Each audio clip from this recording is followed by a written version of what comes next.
Jack London, The Little Lady of the Big House, Part 13. Under the oaks at the stamping posts, Forrest was saved the trouble of tying the man-eater. A stableman came on the run to take the mare, and Forrest, scarce pausing for a word about a horse by the name of Doody, was clanking his spurs into the big house. Chapter 3. Forrest entered a section of the big house by way of a massive horn timber iron studded door that led in at the foot of what seemed a donjon keep. The floor was cement, and doors led off in various directions, one opening to a Chinese in the white apron and stretched cap of a chief, emitted at the same time the low hum of a dynamo. It was this that deflected Forrest from his straight path.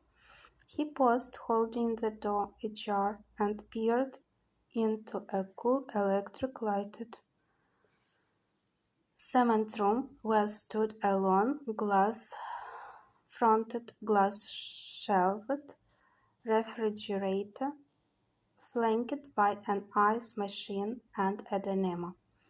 On the floor, in greasy overalls, squatted a greasy little man to whom his employer nodded.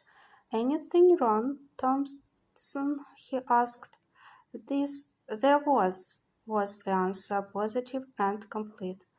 Forrest closed the door and went on along a passage that was like a tunnel. Narrow iron-barred openings like the slits for arches in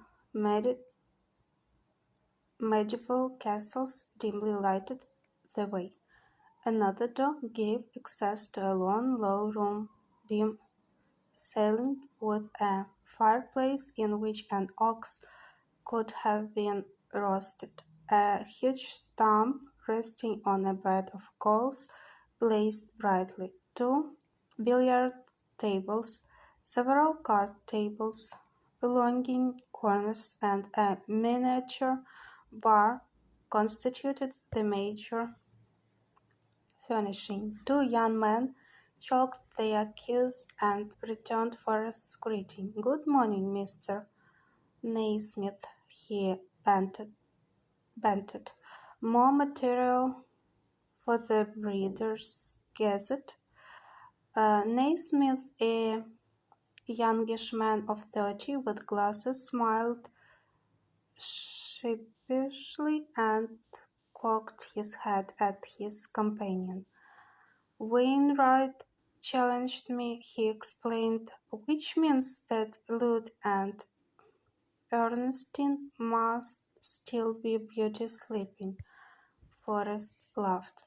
Young Wainwright bristled to acceptance of the challenge, but before he could utter the retort on his lips, his host was moving on and addressing Naismith over his shoulder. "Do you want to come along at 11:30? Trey and I are running out in the machine to look over the Shropshires. He wants about 10 carloads of rams. You ought to find good stuff in this manner of Edeno shipments. Bring your camera along. Seen Trey this morning? Just came in to breakfast as we were leaving." Bert Wainwright volunteered. "Tell him to be ready at 11:30 if you see him." "You are not invited, Bert, out of kindness. The girls are sure to be up then." "Take Rita along with you, anyway," Bert pleaded. "No fear," was Forrest's reply from the door.